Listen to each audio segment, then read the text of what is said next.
कुछ नहीं है हमारे हाथ में, सब कुछ है हमारे हाथ में। इसी एहसास के अंतर्गत हम देश की हालात समझते हैं। आइए पूरा सुनिए और आप स्वयं समझिए। हमारे आपके हाथ में कुछ नहीं है महसूस करता सामान्य आदमी यह भी महसूस करता है कि सब कुछ हमारे हाथ में है।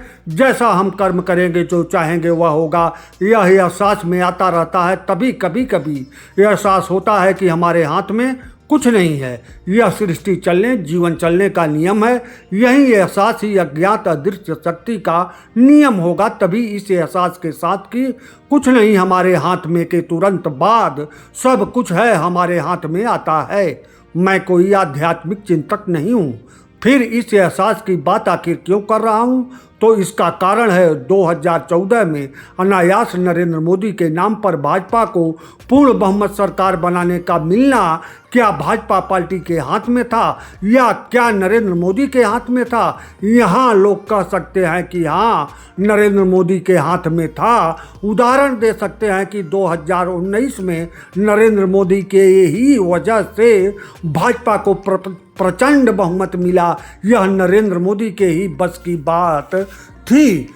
कदाचित इस बात पर सामने वाला चुप हो सकता है और इसी 2019 की सफलता ने नरेंद्र मोदी को भी बताने लगा कि सब कुछ है हमारे हाथ में।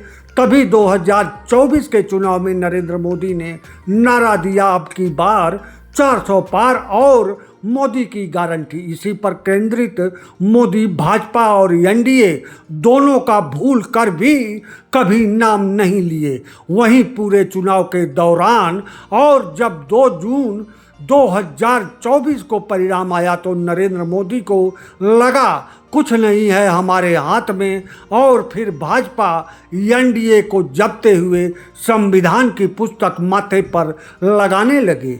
अब यहाँ क्या आपको लगता है कि विपक्ष के मेहनत के बल पर यह हुआ कि भाजपा पूर्ण बहुमत नहीं पाई?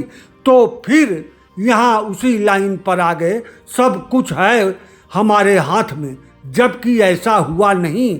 हुआ है ठीक उल्टा। सब कुछ है हमारे हाथ के एहसास तले नरेंद्र मोदी ने यह बयान दिया कि वह जैविक रूप से नहीं आए बल्कि परमात्मा ने उन्हें भेजा है। परिणाम ने उन्हें नरेंद्र मोदी को बताया कि वह भी जैविक रूप से आए हैं और कुछ नहीं है उनके हाथ में। मतलब नरेंद्र मोदी खुद ही इस परिणाम के जिम्मेदार हैं। अब भाजपा या नरेंद्र मोदी की सरकार तीसरे कार्यकाल में प्रवेश कर चुकी है और नरेंद्र मोदी अभी भी इसी सोच के साथ आगे बढ़ रहे हैं कि सब कुछ हमारे हाथ में है। यह सोच देश के लिए कितना फायदेमंद रहेगा यह जनता लगातार देखते हुए 1 दशक से अब आगे चल रही है। इसके जवाब की शुरुआत 2027 में उत्तर प्रदेश से शुरू होगी।